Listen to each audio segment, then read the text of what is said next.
Okay, and this is a special weekend in that we are remembering Dr. Martin Luther King Jr.'s legacy. And so I want to, as much as we have time, get some reflections on where we are as a country, what we could learn from his legacy, and what we should focus on this weekend. Juan, start with you.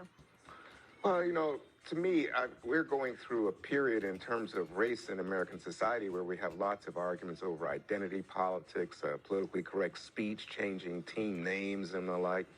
But at the same time, I think you have to realize we're in the midst of huge demographic shifts that are changing the composition, the racial composition of the country. And to that extent, I think we have to celebrate something. I think that America is actually doing much better than you would have anticipated. A lot of our political arguments, I think, have a racial subtext to them. We have to worry about white nationalism and the like emerging. But at the same time, I just think, I just think we should celebrate for a moment. Stop. You can be as skeptical, as negative as you like, but stop for a second and say, isn't it amazing, given the amount of change taking place, that we are still managing to maintain the idea that we have so much in common as Americans? Mm-hmm. Horace?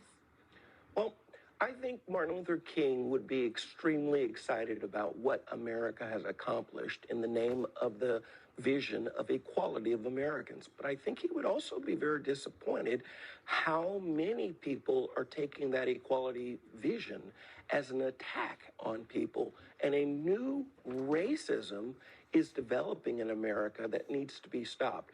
White people, males, etc., deserve just as much welcoming in American society as Rosa Parks did.